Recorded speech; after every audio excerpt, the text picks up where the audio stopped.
Welcome to Insane Ambition, a business and tech show breaking down lessons and playbooks from the world's most ambitious founders, investors, researchers, and changemakers. We'd like to thank Melbourne Connect Co-working, Melbourne's most innovative co-working space, for proudly sponsoring this episode. And with that being said, we hope you find this one valuable.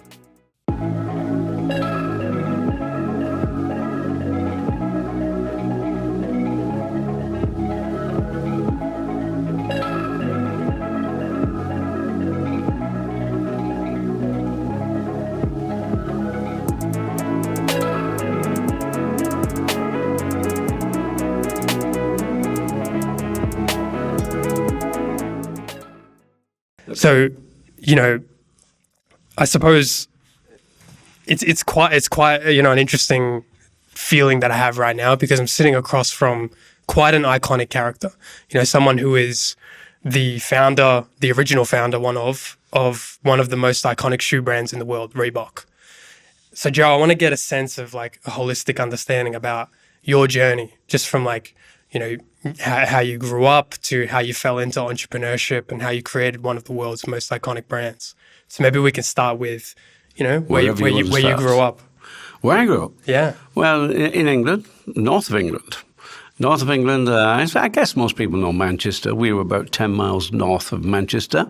And born 1935, 4 years later, 1939, we had World War II. So I don't remember too much before that, but I do remember that in 1939, all the lights went out. We can't have any street lights. You had blinds up. I guess in the early days, they didn't expect too much from bombing, but it soon started. And being near to Manchester was a target, which for us, well, I guess we got the odd stray bomb. I know one of the odd stray bombs dropped near the shoe factory, J.W. Foster's, which was the family business, J.W. Foster's. And it blew the windows in. And I do remember on that occasion, my father said he didn't bother opening the front door, he just walked in through the window. But that's sort of the early start. And, 5 years later, the war was over. The lights came on. And we started to get educated again, because anybody who was a teacher, of course, most of the men, they just went off to war, so there was no schooling. A bit of homeschooling. Mother did the best she could, of course. But anyway, at 10 years old, 1945, we started getting schooling again. And, just normal. Yeah. During the war was amazing in a way, because with no lights, no street lights, can you imagine? No street lights. Yes, I suppose it'd be quite difficult, right? Yeah, and we had double summertime. Yeah. So in summer, it didn't go dark till well after 11 p.m. So we could, as kids, you don't know what a war is. Yeah. You just know something odd is happening, but you just go out there and play out. So we'd be out in the streets, and when it did go dark, especially in winter when it went dark, of course, went dark early and no lights on. So it was quite an interesting time. However, the lights came on again in 1945. We started getting educated. 15, I went to college. I went to an engineering college, so I studied engineering. I left that at 17 years old, and then I joined the family business. So family full of shoemakers, is that correct? Athletic shoemakers. Athletic shoemakers. Because in 1895, if I can go back to that, my grandfather had invented the spike running shoe. He was a member of his local athletic club, and his grandfather was a cobbler. Sure. And also, as a cobbler, he repaired cricket boots in Nottingham. And my grandfather used to go down to see his grandfather and ask the question, why have you got spikes in the bottom of cricket boots? The obvious answer, they're on grass. They don't want to slip. Spikes, that'll stop them from slipping. And I think that gave him his idea, because he, as a member of his local athletic club, why don't I make a pair of shoes and put spikes in the bottom? Because although my grandfather's father was in confectionery. He didn't want to go in confectionery. He liked what his grandfather was doing. He liked to be a cobbler. And as a cobbler, he started to make shoes as well. So he made his own running shoes, put spikes in the bottom, and came a very unlikely second in the next race he had, which was rather annoying to his sort of fellow clubmates, because he wasn't a brilliant runner. He just enjoyed it and would normally end up halfway down the field. Sure. But to come second has sort of invited a few sort of funny stares. What have you got on? What's these shoes? And so this would have been a fairly large shift in what people were wearing on their feet at the time during athletic sports. Well, it changed the sport. It changed the sport to put spikes in the bottom. I think few people used to put nails in the bottom or sort of studs in, like army studs and stuff like that, to give them some grip. But these were real spikes. It was something different. So it was a game changer. But it was also the start of his business. Yeah. Because Everett said, "Look, Joe, we need some of those shoes," and that was it. Yeah. So he started his business. So this is your grandfather? My grandfather. And by 1904, he had 3 world records. Wow. In 1908, he had 2 gold medals. Incredible. So that was it. And, of course, he went on into the 20s. That was his real belle epoque. That was his decade, really. You heard of Chariots for Fire? Yes. The film? The athletes, Harold Abraham, Eric Liddell, and Lloyd Burley, particularly Eric Liddell and Harold Abraham, they were immortalised in that film. They won their gold medals wearing my grandfather's shoes. Wow. So that was his claim to fame. 1933 he died, and I wasn't born until 1935. So you never got to interact with your grandfather? No, but I was born on his birthday. Which is why you're named Joe. Which is why I'm named Joe. Incredible. Yes. Yeah. I had his name. My grandmother absolutely insisted I'd brought my name with me. Yeah, and then you led off the legacy, I suppose. Well, it took a bit of time. Yeah, just a more modest amount of work. Yeah, you're not really interested in work or in making running shoes. Really, we were not that interested. We didn't know much about grandfather. That's Jeff and myself. Jeff was 2 years old. Did a lot of your family speak about your grandfather? Nobody really spoke about him. I guess in those days, it's not. We look now at athletic and performance as something great, but in those days it was just sort of, well, if you want to be part of a running club and do running. I mean, was it 1896 when the first Olympic Games was? I think it's 1896. So really, I mean, the Olympic Games were nothing really big in those days. It was something new which you just started. I mean, now it's massive. It's absolutely, one of the events you look forward to once every 4 years. In those days, it was something new. I guess you might say something like pickleball now. Sure. Pickleball might become, Grand Slams of pickleball in years to come. Who knows? It's the fastest growing sport at the moment in America, so who knows? But in those days, so yes, making running shoes, running spikes, it was a change. But athletics, people watched athletics. It was something to watch, but I don't think it was really sort of what people would say they spent a great deal of time thinking about. So I want to break down how you kind of came about entering into that space, like the shoemaking space, because it seems like your grandfather kind of initiated, or his father did, and then I'm assuming your father took over your grandfather's business at some point? Absolutely. In 1933, when my grandfather died, his 2 sons, my uncle and father, they took over the business. And by that time, they were well known globally, and particularly they were known in what in those days was the Empire. It was still the Empire in that time, now Commonwealth. As you would expect, Australia, Canada, India, these were his markets. And so he was well known, but his sons, they just took over a company. They didn't take over that spirit that really got my grandfather into it. But do you know why your grandfather started the company? Well, I thought I told you how he started the company. No, but I'm also meant from a motivation standpoint, right? Well, he was a cobbler. Yeah. And I don't know how much motivation it is because all the athletes wanted a pair of spike shoes. Yeah. So it was a natural thing. Yeah. Okay, he could make spike shoes. So his customers were there. Yeah, I suppose he innovated and then realized there was a market for it. That was it. Yeah. All his club mates were all his customers. And then, of course, the next town and the next town. Because athletics in those days was really just track and field. A bit of cross country, but really it was track and field. So they had events at different times. So his business was just grew organically. It was really there for him. And motivation, I suppose his main motivation was the fact that he liked running. He was an athlete. He liked it. So built in his own space. That's right. That's right. If you can build a business, something you love doing. Then so contrast that now with like your father, how he took over the business. Yeah, my father wasn't really a runner. My uncle did a bit because they were in the family, but really neither of them were that sort of part of, we'll say, athletics or part of the running scene. So as such, it was a business.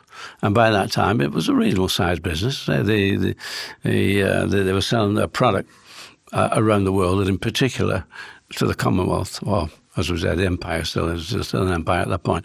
So that was his business. And unfortunately, when my father and uncle took over, they took over a working business. Yep. I mean, they also, apart from that, by that time, he was making football boots, or soccer boots, rugby, boxing. Yeah. In other words, he had a whole range of athletics footwear.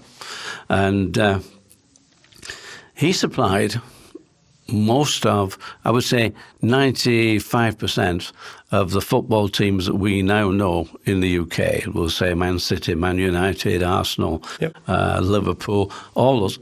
My grandfather supplied with boots and training shoes. And by the time Jeff and myself came into the business, 90% of that 95% had been lost.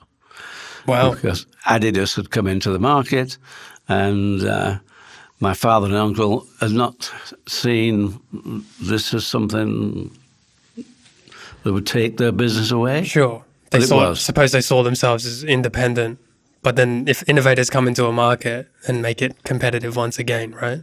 Yeah, I don't think they saw that there was any competition there because they hadn't had competition for so long that they didn't expect competition. And the thing is, they didn't react to it. You know, they didn't think, oh, just a minute, we've got to start thinking. Sure. Because they could have retained that business, but they didn't. They didn't have any salesmen. It was just word of mouth and advertising in magazines and things like that. That was their business. And at 18, I'd been in the business for 12 months. My brother had been in it for about 4 years because he left school at 15 and went into the business. So he'd been in there quite some time. But we both went off almost at the same time to do national service, which was 2 years of national service. So we were away from the country for 2 years. And that was a good thing because it taught us discipline. Yeah, I was going to ask how the national service maybe changed your perception of what you wanted in your future.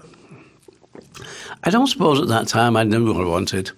Yeah, it was like I'd spent 12 months in the business, but at 17, getting to 18, we're more interested in social life. Girls dancing, doing whatever. I was playing badminton. So more looking at the social things in life. And it's only after coming back, after 2 years away, we came back and we saw a failing company. We could recognise the company. It wasn't the company my grandfather had made, or maybe it was, but it hadn't moved on from the 1920s and 30s. They were still making the same shoes they'd been making in the 30s. Because during the war, they had to turn to other things, repairing army boots, and they made sandals and things like that, because there was no demand for spike running shoes. Yeah. And the sport was quite small, really, if you can think of it, just after the war. Football was probably the biggest thing, and football grew. I think track and field was reasonable, but never really grew that much. So when Adidas came in, they took away a good part of the Foster's business. Interesting. So I'm assuming when you came back from service, you recognizing that the business had fallen behind the eight ball, maybe picked up on what could be done in a beneficial way for the business? I think in simple terms, it was, and I did approach my father and say, look, Dad, we've got to do something here. This business is it's sort of going down. It's failing. We need to look at our competitors and do something. Did he take you seriously? Not really, because all he said, well, look, Joe, when I'm gone and your uncle's gone, this company will be yours. You can do what you like with it. If there's anything left, right? Well, as I said to my dad, I said, look, Dad, first thing is we don't want you to go. That's not part of the plan. Yeah. But this business, this company will be gone long before you are. It's dying. He didn't take any notice. And I guess Jeff and myself, we sort of thought a lot about it and thought, well, if this business goes, what do we do? So we're not driven by the fact that we wanted to build a better company. We needed a living. We had to think, this is how we make our living. And we're not going to be able to do that if this goes out of business. So we decided to go to college. We went to shoe college and we learned about shoes. But I guess this is one of the lessons that people have picked up out of my book. What really happened is that we made a lot of friends. All the people there, teachers, other people who were there from attending college, and were all involved in footwear. So we made an awful lot of friends, which when we decided that we were going to leave the family business, okay, where did we get this from? Where do we get this leather from? Who makes shoe lasts? What about the shoe machinery? And we got answers.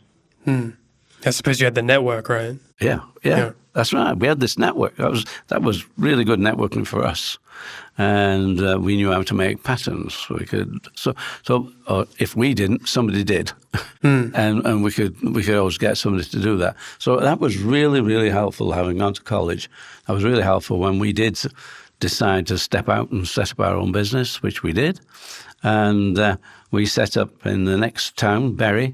Which, we are Bolton based really, and even Reebok is known to be from Bolton, but we went into the next town, Bury, because we didn't want to compete on those. Plus the fact, what we learned is that the shoemaking industry was in Rossendale Valley, which is where the college was. Sure. And at the bottom of Rossendale Valley was Bury, so it was near to it. So there was more of a pool of workers that we could pick from. Sure. And so when we moved to the next town, we actually rented out an old brewery, which I don't know if you read the book. If not, I've touched on it a couple of times. Yeah. And the old brewery, it was a very old building. The top floor was useless for us because the roof leaked so much. Yeah. We had probably up to 50 cans and buckets just to catch the water from the roof. And the landlord didn't want to repair his roof, and we didn't have any money, so we were on the floor down. The bottom floor, for whatever reason, had no windows. Blown out from the war, never repaired. Well, I don't know. I think it's something to do with the brewing business. Maybe something that they don't need windows, or the windows would spoil something. Interesting. So they didn't have any windows. So we're on the second floor, and unfortunately, again, whilst the top floor was unusable, the second floor was a bit dodgy. It sort of bounced up and down because of machinery in there. Yep. So we placed our machinery around the edges so that we wouldn't really challenge the floor too much. Interesting. And but it was good, and we started our business, and that was the start of Mercury Sports Footwear. Mm-hmm. So that I'm just trying to align timelines here. Your father's company was still existent when you started Mercury. Is that correct? It was still working. Like it was still they were still working. Yeah, right? they were still working. They still made it. So we moved to the next town not to be competitors. What did your father think of that? Well, he didn't speak to me for about 2 years. Mm-hmm. And was that because of the competition you were presenting him? Mainly because I was blamed. My brother, he probably wasn't as I could say willing to discuss this with Father. He didn't create the problem. Less confrontational. That's right. I was the one that was confronting and saying, look, what should we do? I was also married. My brother wasn't, even though he was older. So he was still living at home. Mm-hmm. He was still living with mother and father. I suppose he doesn't want to upset his father. He might get kicked out. That's right. So he wasn't too sort of difficult to live with. Yeah. But I was, and it took about 2 years, to say, for that to get over that. But he did eventually, because 18 months after we left, indeed, my uncle did die.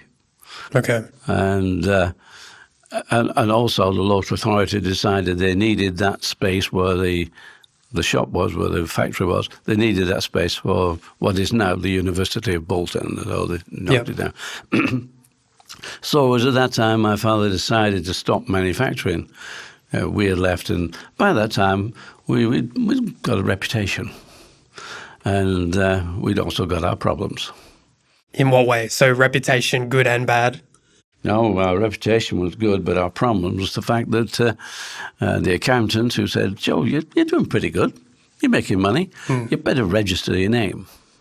And Mercury, okay, we'll register Mercury. We didn't know we need to do that, because if it's your name, you don't need to register your name. But if you're using a name like Mercury, you've got to register it. We realised why. We said, well, if somebody else decides that seems like a good name, we'll start making Mercury shoes, and then you've got a problem.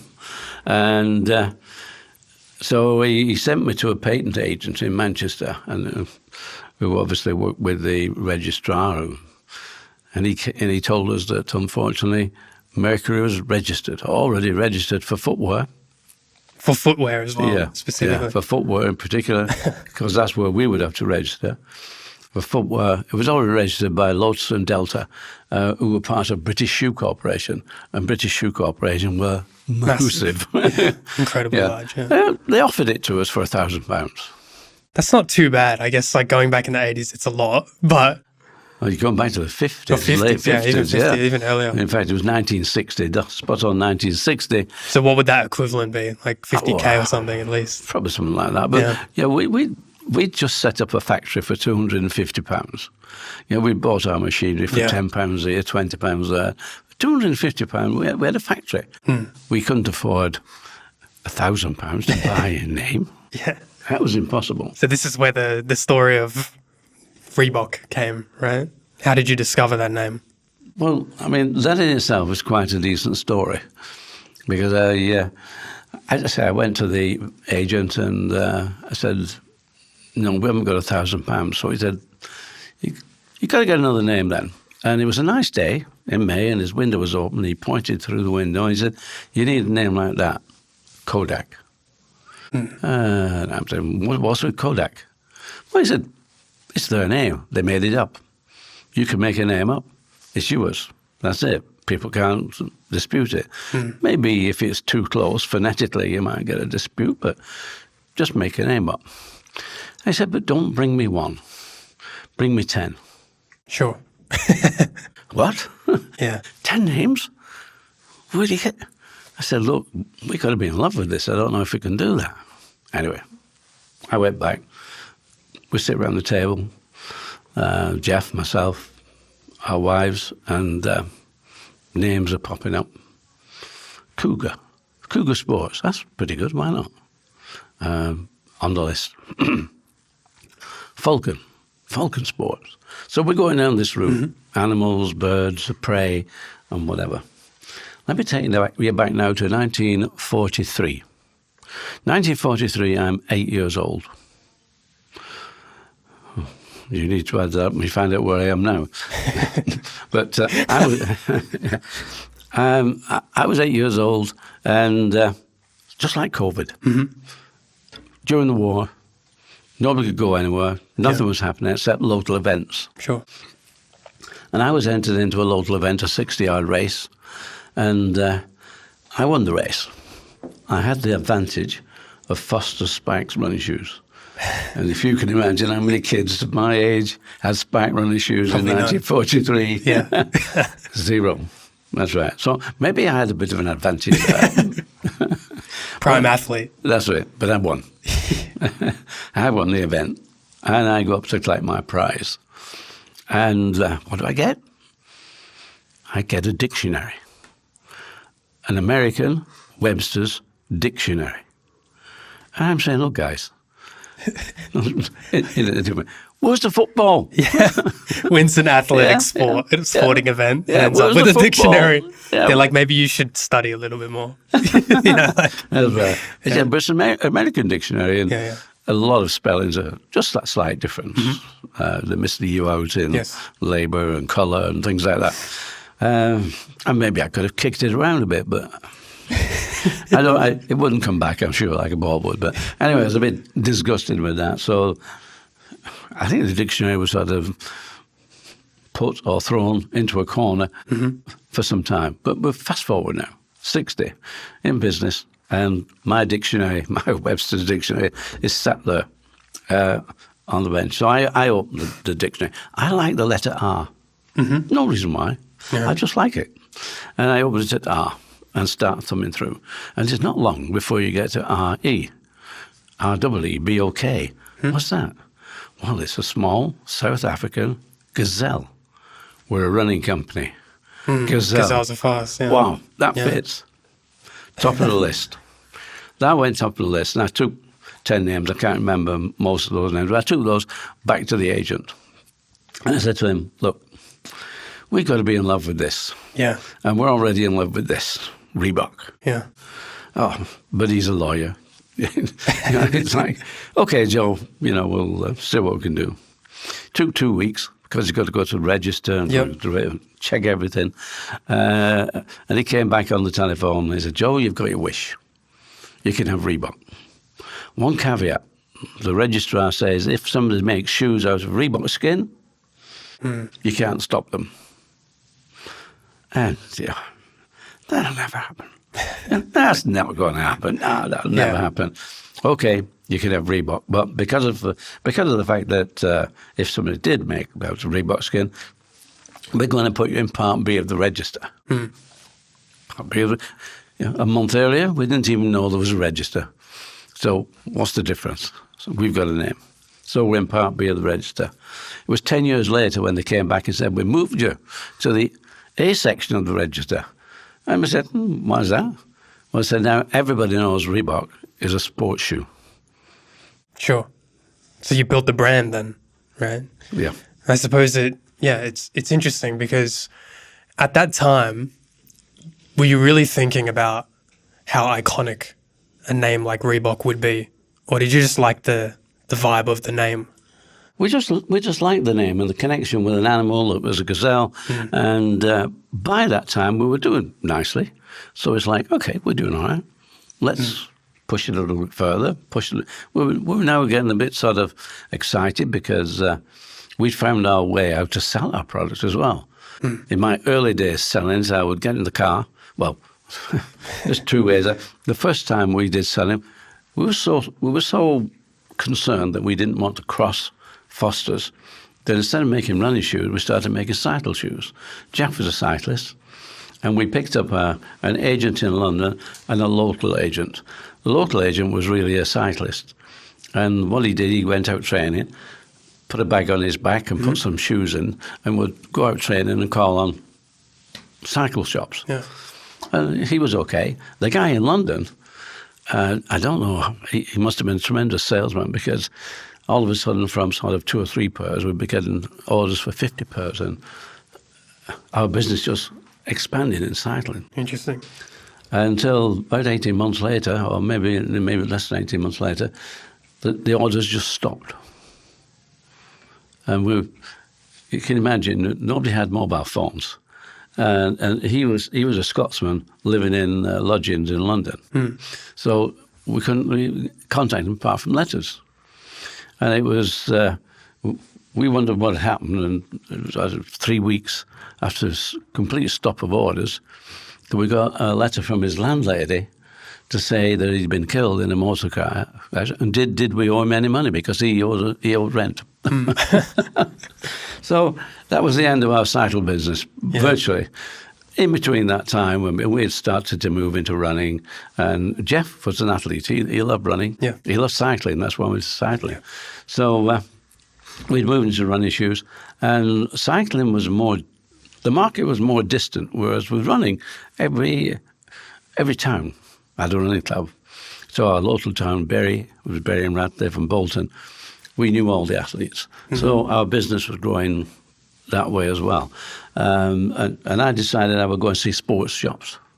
So I'd get in the car and go to sports shops and say, here I am, this is my product. And they were usually run by an ex-footballer or some ex-sportsman, and that was it. And they were only small shops. They sold everything. And I go in and put my product out there and, nice product, yes. Why do I need Reebok? Why do you need Reebok? So I've got Adidas, I've got Dunlop. Why do I need Reebok? And I got that a few times. And it dawned on me they didn't need Reebok. These were not my customers. They were in between. My customers were the athletes, the runners. And I found out that the 3As, the Amateur Athletic Association, all these clubs were affiliated to the 3As. And the 3As produced a handbook with the name and address of every secretary of every club in the country. That was it. Yeah. A letter. So I sent a letter out offering 15%, and if somebody wanted to be an agent for us, they could have the 15%. I got over 100 agents from just one letter. Of course, that meant very shortly another letter went out until we got about 300 agents. And that covered most of the country, most of the athletes. Yeah. And we virtually off that, we became the number one athletic shoe supplier in the UK. And what year was this at? What year would be? This would be in mid-60s. Mid-60s. Yeah. Interesting. Probably early to mid-60s. Yeah. Now, we talk a lot about business and entrepreneurship, but to build the future, you need people and a place to build from. Discover the perfect workspace for collaboration and productivity.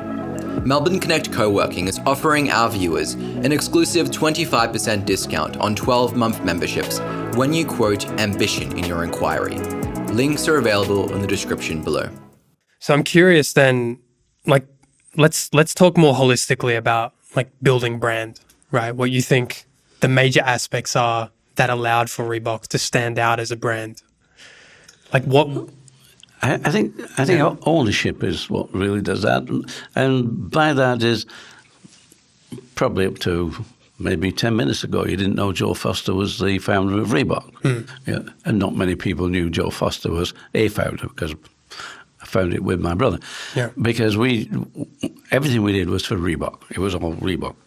Yeah. So hyper-focused. And I think it's repetition. Just keep that name in people's faces. And I think if you do that, I mean, you get so many people tell you about brands, don't mess around with your brand, don't change this, don't change that. And I think what we learned reasonably early is that, yes, in order to get your recognition, you need something that people can remember. One of the people that worked for Foster's was a guy called Norman Walsh.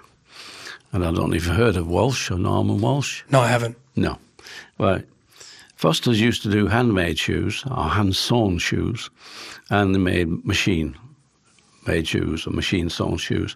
And Norman was one of the people who did the hand-sewing. And when the company closed, he left. And he started up his own company. But he started up under the name of Norman Walsh. We didn't start up under the name of Foster Brothers because J.D. Wynn Foster, that would have been competition. So in a sense, we sort of stumbled into the fact we needed a name.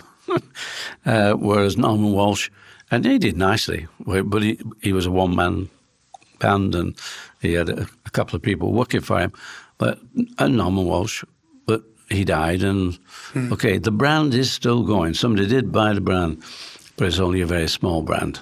And I think also with a brand, you need a name, or it's better to have a name that is easy to say, that people remember. And as with Reeboks, 2 syllables. Yep.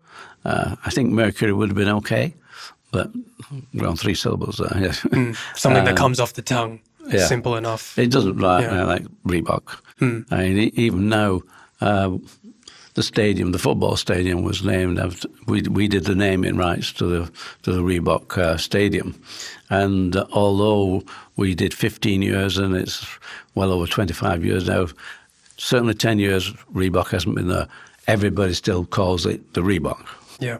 Not just the stadium, but also the shopping centre nearby is all called the Reebok. So it's something which is easy and simple, and people, you need people to remember that. So it's continuing to push the name, and I guess by the time we were number 1 in athletics, our name was pretty well known. But again, not universally known. That didn't happen until running itself. This is the best part about it. Is that late 60s, running in America started off, became something. Yeah. By 1970, it really had grown and grown big. And by 1979, it was massive. So during the 70s, the late 60s and the 70s, running grew. And so what grew there, our name would grow in it because we were making shoes. It's not spike shoes by that time. They're road shoes. They're training shoes. And as training shoe, again, we became the biggest, even though Nike were knocking on the door, and so were Adidas. But Adidas tended to be more involved in football or soccer. They were more involved in that than in running. So running was growing. Soccer was a certain, well, really, they sold training shoes for soccer, and they became street. So Adidas became street with training shoes. We became street with the running scene. Do you think people wore different types of shoes, like different brands of shoes, because they wanted to be like the athletes that wore them? Well, now that question is, what do you think about influencers? Yeah. And let me take you back to my grandfather. To get his 4 world records, he gave his shoes so the people he knew would win races. And although he might not have considered the word influence, and the influencers, that word wasn't out in those days, but he was an influencer. He knew what influencers were. And that has been the way that brands have also grown their identity by using influencers. And Adidas, of course, are big in soccer. They also used to supply athletes because they did a lot of work on the Olympics. But in the running market, which is not Olympics, the running market is a separate market. So in the running market, they were not really that big. And I don't know why they didn't look at it more, but they didn't. Excuse me. No worries. Yeah. That became Nike. That's where Nike grew. So at the time when you had Adidas and Nike and all these other competitors in the market competing with Reebok, how did you navigate that competition? Well, once we got to the point of being number 1 in running, we thought, well, what do we do next? Do we add more product? In other words, do we fight the football and soccer game, or do we increase our territory? Do we go to Europe, 400 million people in Europe? Or do we go to America, 300 million, 350 million people in America? Well, we knew because Foster's had sold shoes to America, and we knew that every college, every university had coach, and coach was God. That was it. And athletics, and we'd seen the running market. Let's go to America. However, let me take you to the point of my father and uncle. Why did the business fail? Because they were feuding. They didn't get on. They just couldn't. They didn't talk with each other. So there was no way of them sitting down to grow that business. So when Jeff and I left, there were only 2 years difference between us. Father and uncle had 5 years difference. 2 years. But we were friends. But the interesting thing was, as I said, I did more talking. I was the one that did more challenging. So we worked in the factory together, and we realized we needed to start developing our marketing, developing the brand. And so Jeff loved the factory. He just loved it. I didn't. That wasn't my place to be. So we came to the arrangement. Jeff, you look after the factory, and I'll do everything else.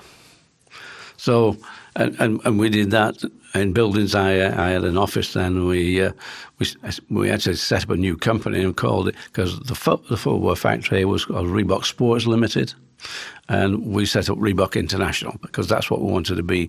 Yep. We needed to go international, and so I looked after all the marketing and did all the traveling. And I'm suggesting we go to America because that's going to Europe. 27 languages, cultures, difficult to get. Plus the fact Adidas and Puma. That was the lion's den. True. Why do you go and jump in the lion's den? Let's go round about and go. So who were the competitors in America at the time?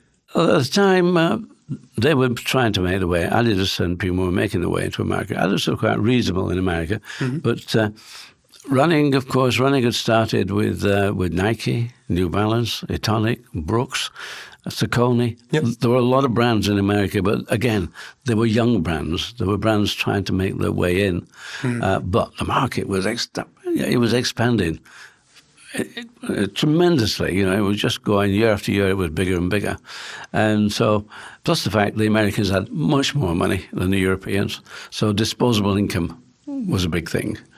I think the nearest one to America would be Japan and then Germany, and they were about 25 against 100. Put America at 100, they're about 25. So the comparison was, let's go to America.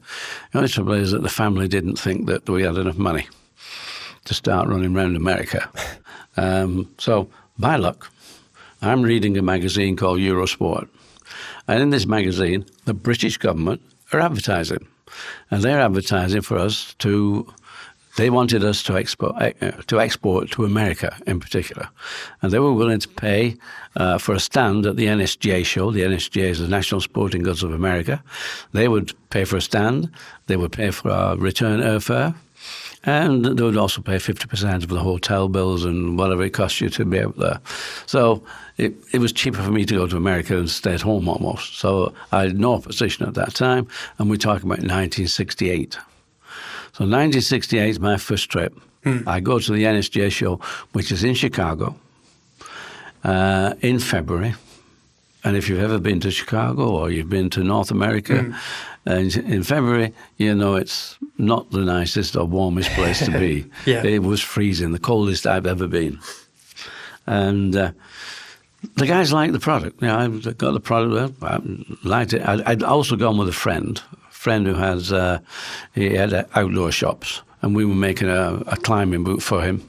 So he came along to sell the climbing boots. We sold some climbing boots, but we didn't sell any running shoes. And the main reason was, love your product.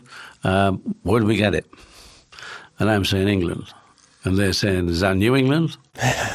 No, not New England, across the water. Oh, near London. That's right, near London, yeah. Big problem. Nobody wanted to do the importing. Lesson, I needed a distributor. Yeah. Attempts, many. When did I get into America? 1979. Wow. 11 years. 11 years it took. Took me 11 years. And the next question that people will say, how did you manage to stick that for 11 years? Yeah, I mean, you were already in it for a fair amount of time as well. Yeah, we'd already been there for a while, and now I'm. So then 11 more years is. Yeah. But our other markets were doing all right. We were, it's not as though we were doing badly, but 11 years, and it was the reason. The reason that we got in after 11 years was that for 10 years we've been pushing hard. I had 6 failed attempts, 6 distributors. I picked them up. Yep. We tried, and they all failed. But Runner's World. Runner's World was a magazine. The magazine had started off as a single page in the late 60s. And by the mid to late 70s, it was a 60 or 70-page full-colour magazine telling you everything. It told you everything about running, where the next races would be, who would run at other races, and it would print the names of people. So it was a magazine everybody in America was buying. Anybody was going out running, and there were millions of people running. and Bob Anderson, who we actually went to see Bob Anderson at his place in San Francisco, but he decided that he would tell everybody which was the number one running shoe. Okay, it wouldn't be Reebok because we were hardly in America. So, of course, it was Nike. Mm-hmm. And so many million runners, seeing this as number one, we want that shoe. Of course. Problem? Yes, big problem. Big problem, because Phil Knight is bringing his shoes in from Asia. And when he put his orders in, instead of sort of, I'll have 1 million shoe, he wanted 10 million. No. They just couldn't turn the tap on that quick. It just didn't happen. Yeah. A year later, Bob Anderson changed it. It may have been New Balance. I forget who the second one was. Maybe it's whatever. But anyway, it wasn't Nike. It wasn't Reebok. Same thing. The shoes were coming in from the Far East. Couldn't get the product. Third year, Bob Anderson decided, well, I think somebody had more or less told him, you've got to change this. So he changed it to star ratings. So 5 stars were the best shoes and downwards. And it was that time we thought, yeah, we could do a 5-star shoe. We know our business. We know exactly what it is, what they're making out there. We can do that.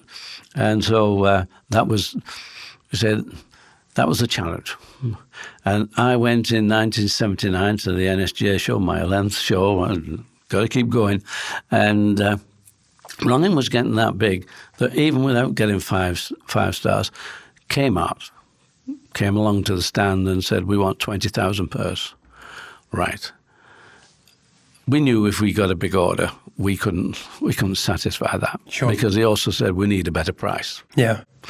And we'd also been, because everybody was going to South Korea or Asia, that we'd already looked at somebody and got somebody in line for the possibility that we would get a big order.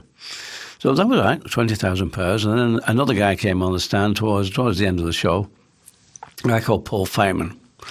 And Paul and his brother-in-law, they were running this company called Boston Camping, which again was an outdoor company.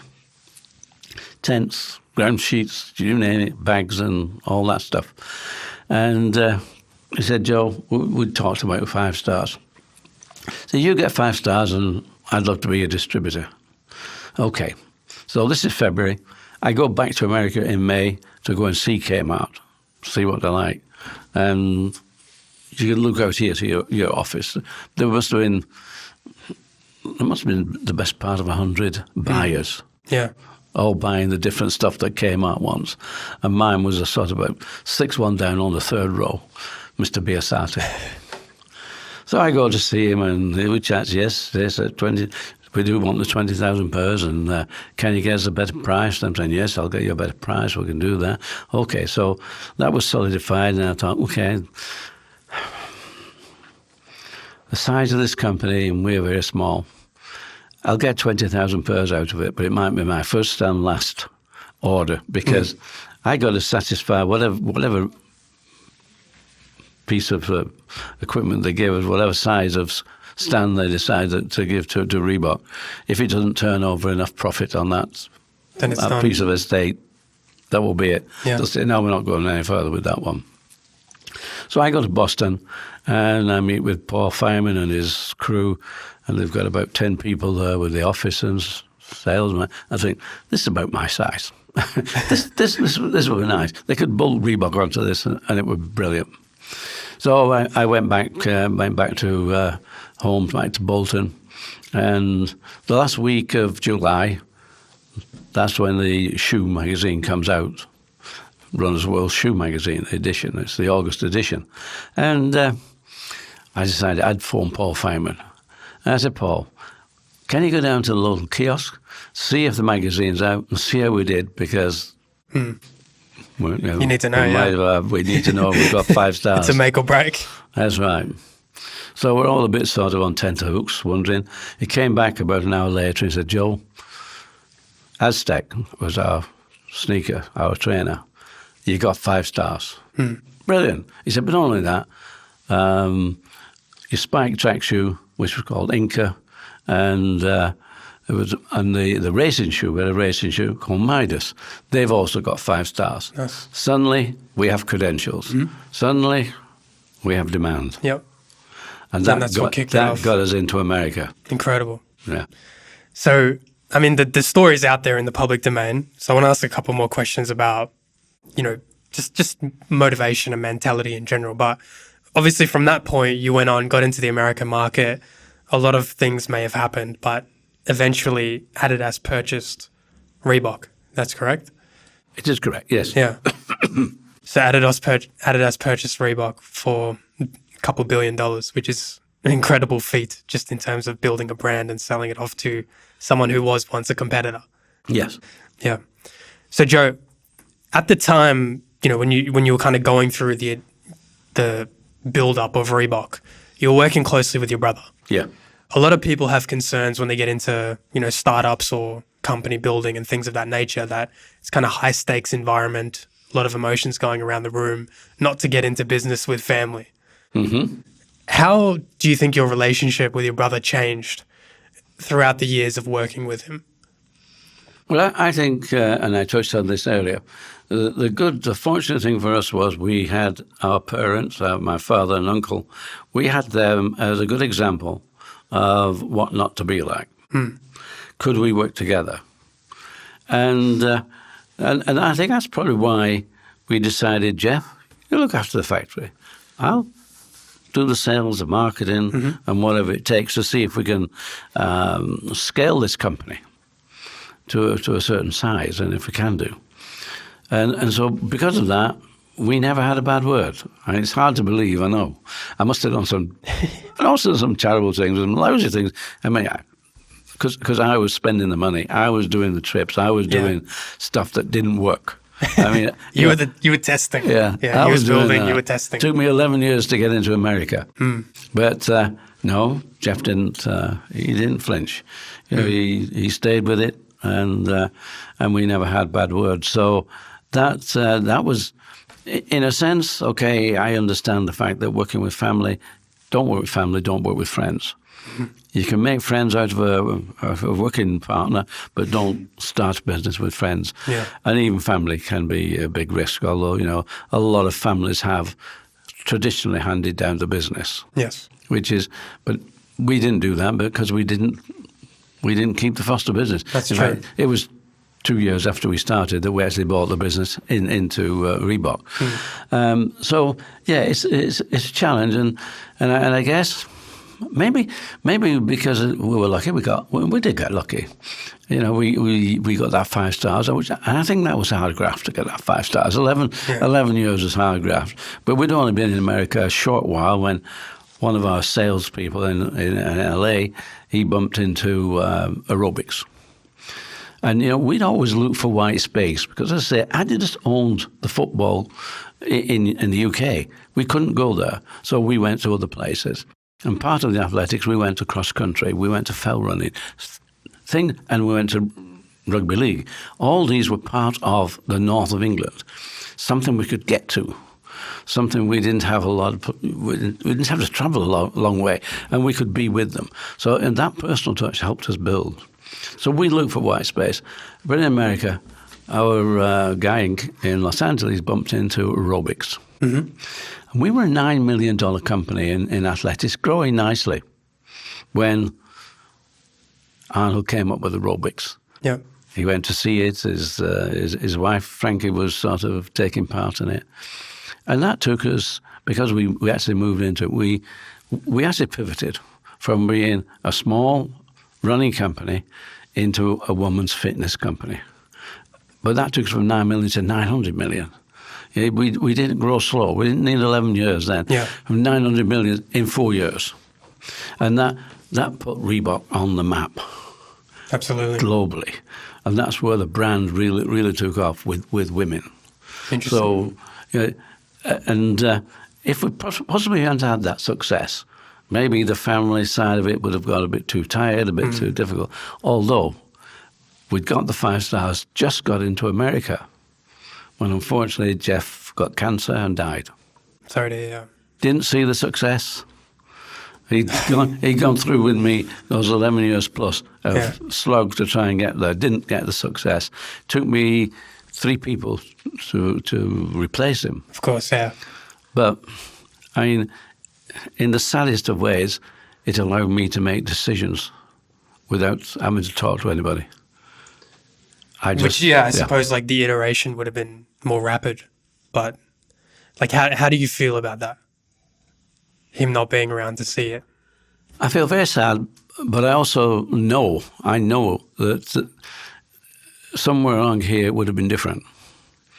Whether we'd have gone down the path, I had to make decisions which maybe between us we would have sat down there and not bothered to do that.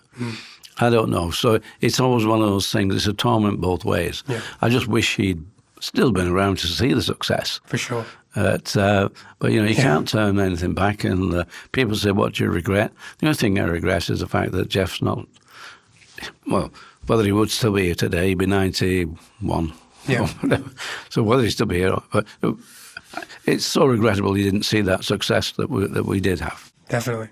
Well, thanks for sharing that. I do appreciate it.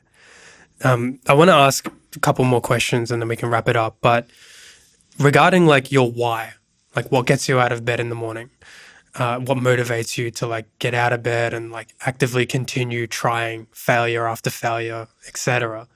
How did that change? Like your why change from when you were young, working hard with your brother, going through all these failed iterations to, I suppose like a moment where you sold the company. You probably were fairly financially fit from that point onwards, but then you continued to like, be involved and do things with your life. So I'm curious.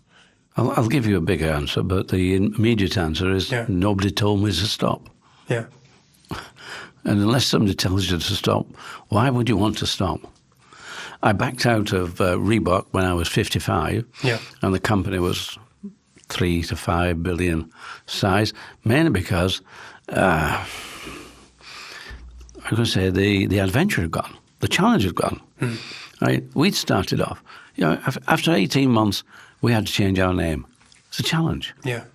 After 4 years, we had to change our silhouette because I just didn't like what we got a better silhouette. So we learned that challenges are opportunities. And so we turned everything into an opportunity. How can we turn this to an opportunity? What can we do?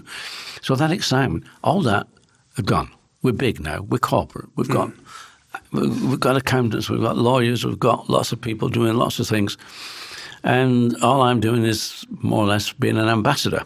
Yeah. I'm flying around either first class or club class, and I'm arriving at wherever I arrive and being met by a limousine, being taken to the best hotels.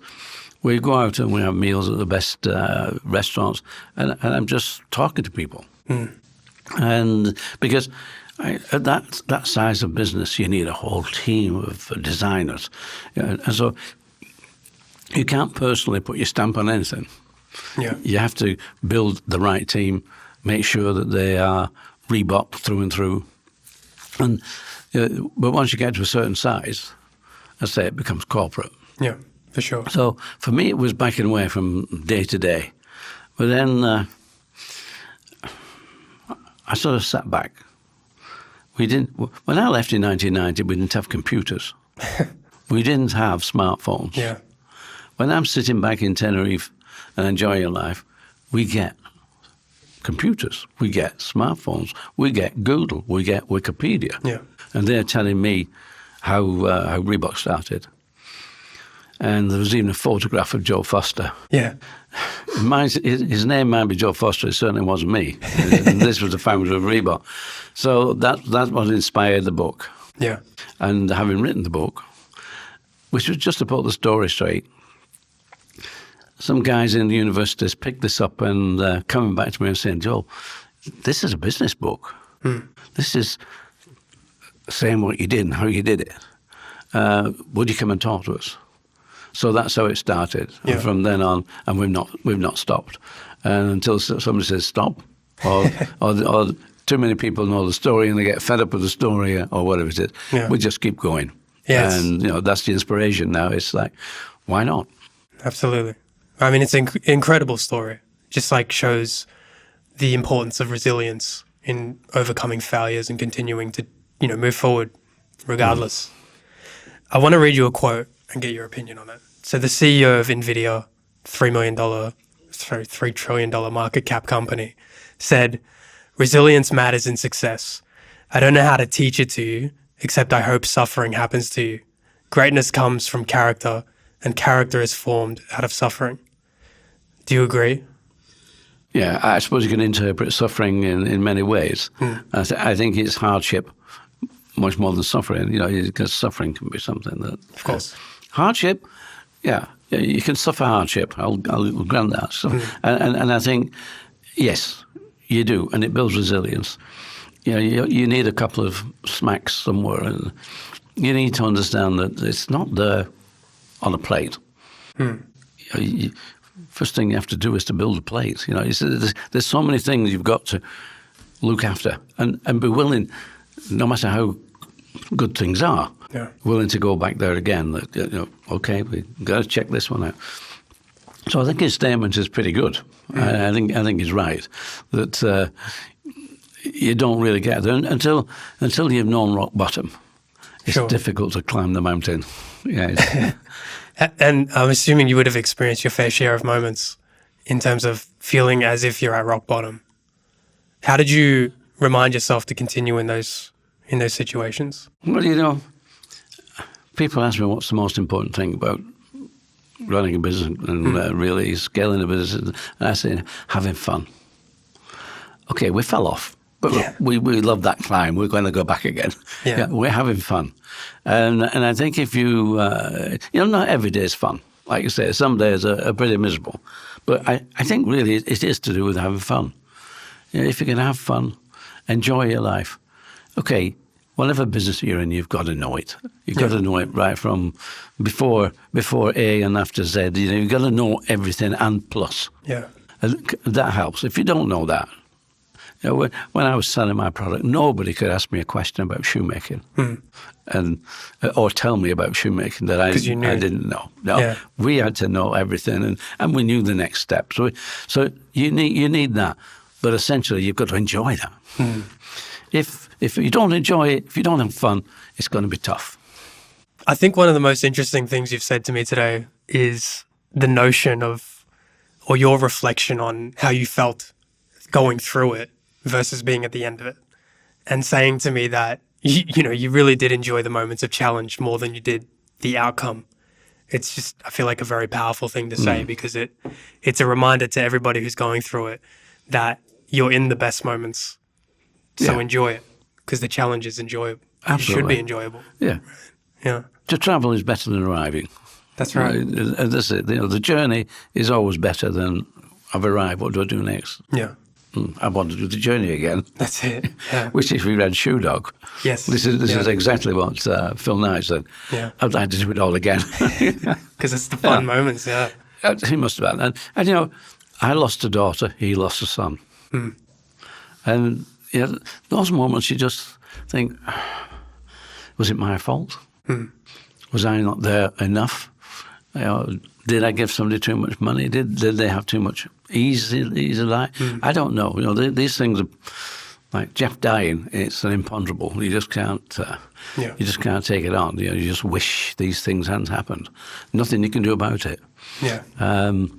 But it doesn't mean to say that you've got to hate yourself or destroy what you've enjoyed. And now, I enjoy traveling now. Yeah. Okay. Getting on a bit these days, and I go through, as most people will go through, a few difficult patches in life. Of course. But it's fun. Yeah, definitely. Joe, one last question for you before we wrap up. If you could go back in time and speak to your former self, let's say the 18-year-old Joe, what would you tell him? I would tell him to have fun. Remember, have fun. And remember, it's not going to be easy. And to quote from Harry Potter, do the right things, not the easy things. Interesting. All right, Joe, we'll wrap it up there. Thanks so much for coming on. I do appreciate it. It's been a pleasure. Yes, and good luck with wherever you're going. For sure. Thank you so much. Thank you. Easy. Excellent. If you like this studio, you like this podcast and the space that we're in, Or if you're seeking a dynamic and collaborative environment to fuel your success, don't miss out on Melbourne Connect Co-working. They are now offering an incredible 25% discount on 12-month memberships when you quote ambition in your inquiry. Follow the links in the description to learn more.